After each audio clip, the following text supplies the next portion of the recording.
Alright, Jeff, I'm back again. Here I am doing another video. Because I went out yesterday, did a little bit of flipping in a store, picked up a couple things. I had mentioned this store a couple videos ago. I think the video was called that I finally scored a haul or something. It was a store that I go to periodically, and I at that point had found some guy who had dumped a bunch of Christian 80s hard rock and metal. I bought a bunch of stuff, left a piece or two behind, realized I should have went ahead and got it. Even though I already had it, I wanted to go ahead and get it for somebody else. So I went back yesterday while we were in the area. Wife dropped me off, and so what I grabbed was this Triton album, Celestial Messenger. Now I already had this back when I first started buying vinyl again. I acquired a copy of this. I had a guy that sold me a bunch of this style of vinyl, and you know, it was like a jump start package for me, and this was one of the ones. Now since then, the band's second album, Silent Tiger, was on the limited run vinyl series, Splatter Vinyl, and I showed that videos ago when it came out. Triton is a band. This was 1987. I had the demos for the band back prior to that, before they got signed, and the band their sound is very reminiscent of Rush. I remember letting a real big Rush fan friend of mine listen to this in the day. He had no clue, and he's like, "What the heck? A new Rush album?" And I said, "Yeah, and it's a Christian band." He's like, "Rush became Christian?" It was that shocking. And as you can see, they're a three-piece also. The drummer is phenomenal. There were some songs on the demo tapes where I think were even more, had some radical drumming and stuff. Overall, it's a great band, just all around great band. The vocalist sounds like old Geddy Lee in the old days when his voice was really up there. And it was a great album. Second album, I think it lost a little of that Rush sound. He still kind of sounded like that, but it wasn't. This one just felt a lot like early Rush. I knew that people want this. The price that they were asking for it was lower than what I'm seeing it sell online for. And so I thought I'll go ahead and grab it and send it to a new home. I put it online yesterday on Facebook, just asking enough money to cover what I paid for it, what I know I'm going to end up paying in fees to PayPal, what I'm going to end up shipping for, and boxes and stuff like that. So I didn't make any money. I literally bought it to pass it on to somebody, and I put it up, and within an hour somebody said, "I'll take it." So I just wanted to give it a new home. It obviously has been sitting in this local store for the few weeks since I was there last. I doubt anybody's going to know it's there. They're going to know what it is, or it's not going to find a good home in a long time. So I wanted to move it on. While I was there, I grabbed this, just, you know, Vector, Please Stand By, totally synth pop type band from the 80s.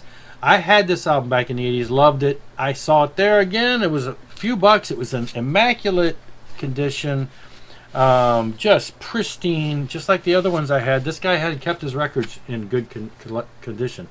So I grabbed this, and then I'm like, well, I had some extra time, so I'm flipping through. I figured I'd buy something because I only spent a few bucks for there. So grabbed me a copy of Bark at the Moon. It was a reasonable price. This is the blue lettering, so it's a European import. I believe this one was printed in Holland. The interesting thing I noticed about it is fifth song in here is labeled as Forever, when it was actually in that song, you know, Journey to the Center of the Universe. So I don't know why. I don't think the song is supposed to be called Forever. On the CD version I have, which came from Japan, it's called Center of the Universe. So that was interesting. I don't know if that was just some kind of a typo, because supposedly this is well, it's definitely, I thought it might be a repress, but I guess not, or they would have corrected that. But anyway, that was kind of neat. I thought it was neat that they had the blue edition rather than the red edition, which is a typical US. And then I was done, and I was getting ready to check up, and then I said, oh, wait a minute. Over there near the front of the door is where you have the new used items that came in. So there's just a little rack. These are the newest ones that came in. And I found a great condition version of the Macaulay Schenker Band. Perfect timing. Yeah. So here we got Robin McAuley, who I've mentioned a couple times in recent videos. Back on my 30 hair type band albums or whatever that I showed a couple videos ago, I mentioned Grand Prix, that he's a singer, and then I mentioned that he's in a new band, Black Swan, with other people, Jeff Pilson and some other well-known people. So it looks like it's going to shape up to be a great album. I still think it's not out yet, or maybe it is, and it's like the vinyl is too expensive. I got it on my list though. So that's what I did yesterday. Also in the mail, and this is kind of on the tail end of the Angelica that I also showed in my previous video, is the new remastered edition of Bride. Bride is, if you're not familiar, they are one of the early classic Christian metal bands. This is where they went with one of their albums where they went with an alternative rock sound in the 90s, 95. A lot of people didn't like this album. I'm one of those people that tends to like most bands when they morph into different sounds. I don't usually, it's different, but I still like it.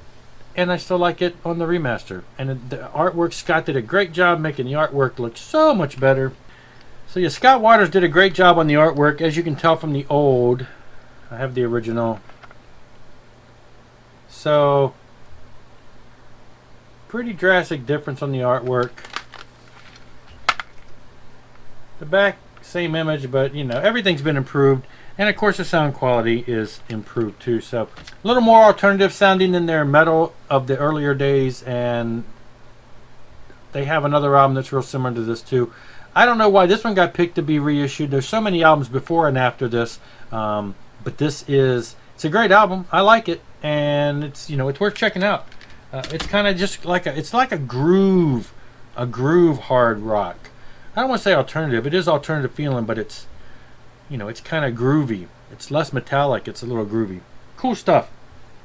That's what happened to me yesterday, though. Tomorrow, I know there's going to be a couple of the limited run vinyl, at least 4, that are due to be here tomorrow if the post office doesn't lie to me. Tomorrow, I'll probably do a video on those because people are already showing them. So people around the U.S. are already getting their copies. I'm looking forward to mine. So I will show those probably tomorrow. Anyway, thanks a lot for watching. Rock on. See you later.